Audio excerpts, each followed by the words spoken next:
ছেলেকে নিয়ে ঘরে ঢুকতে গিয়ে শাশুড়ির উচ্চকণ্ঠ শুনতে পেল রঞ্জনা। সবাই কি আর তোমার বউয়ের মতো লক্ষ্মীমন্ত যে ভালোবেসে যাই পাতে তুলে দেবে, চুপচাপ তাই খাবে? আমার ছেলের বউটিকে সে মেয়ে পাওনি ভাই।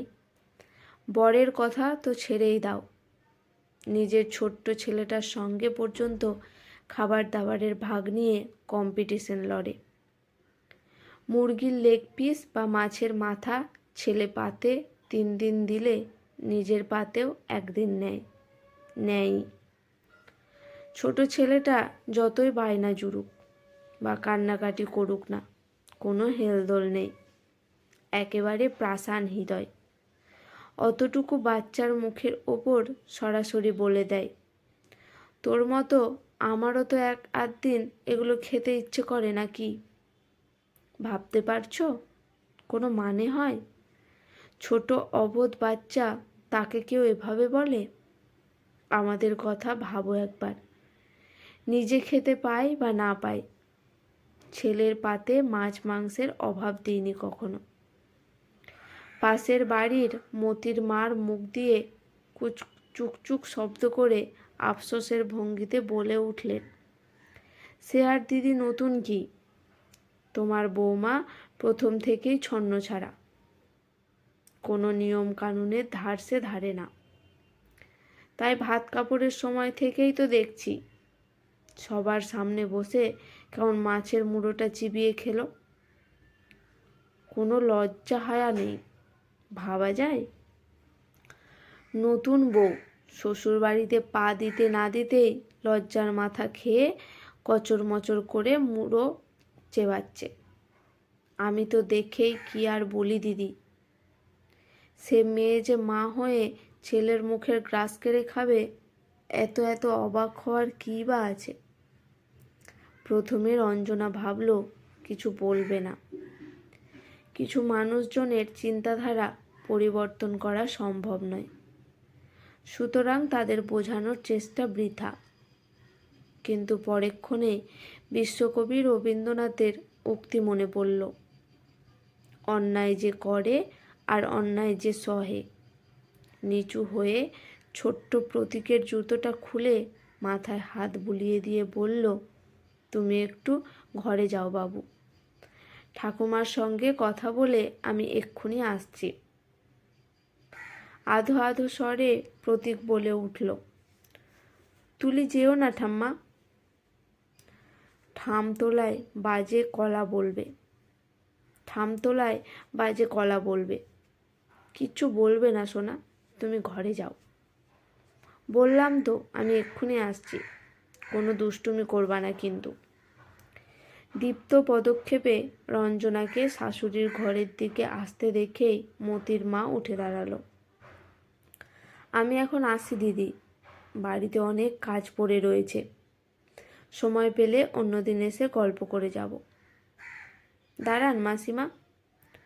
রঞ্জনার ঠান্ডা স্বর শুনে মতির মা থমকে দাঁড়িয়ে পড়ল।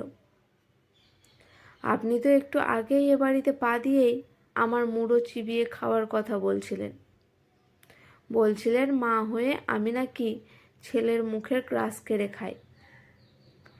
রঞ্জনার কথা শেষ হতে না হতেই শাশুড়ি চিৎকার করে উঠলেন, তা ভুলটা কি বলেছে শুনি? দাদুভাই বারবার চাইলেও তুমি যে নিজের ভাগ থেকে ওকে দিতে চাও না, সেটা তো একদম সত্যি কথা, এতে কি কোনো মিথ্যে আছে? কিছু একটা বায়না করলেই ধমক ধামক দিয়ে চুপ করিয়ে দাও। একজন মায়ের কি এমন করা সাজে? মা তো সন্তানের মুখে সেরাটা তুলে দিয়েই তৃপ্তি পাওয়া যায়। আভাদেবীকে মুখ খুলতে দেখে মতির মাও সাহস ফিরে পেয়েছে। গম্ভীর মুখে বলল, দেখো বৌমা, ত্যাগেই কিন্তু মাতৃত্বের উজ্জ্বলতা। ওই যে কথায় বলে না, কুসন্তান যদিও বা হয়, কুমাতা কখনোই নয়। নিশ্চয়ই নয়, কিন্তু ত্যাগের প্রতিমূর্তি হতে গিয়ে অনেক সময়ই আমরা সন্তানের ওপর অন্যায্য দাবি দাওয়া চাপিয়ে দিই। ভাবি আমিও তো যৌবনে সন্তানের জন্য কত কত ত্যাগ স্বীকার করেছি, তবে আমার সন্তান আমার জন্য তেমনটা করবে না কেন? বলতে পারেন একজন মাই বা কেন সবসময় ত্যাগ স্বীকারের প্রতিমূর্তি হবে? কেবল সন্তানকে জন্ম দিয়েছে বলে কি তার সমস্ত ইচ্ছে অনিচ্ছেগুলো মরে গেছে?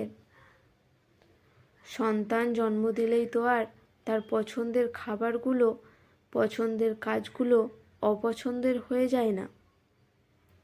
একটা শিশু যেমন গর্ভ থেকে নতুন জন্ম নিয়ে জন্মায়, জন্ম দেওয়ার পর একজন মায়েরও নবজন্ম হয়। আমি চাই আমার সন্তান জানুক তার মায়েরও নিজস্ব কিছু পছন্দ আছে, অপছন্দ আছে, ইচ্ছে আছে, অনিচ্ছে আছে। তার মাও তারই মতো একজন সাধারণ মানুষ।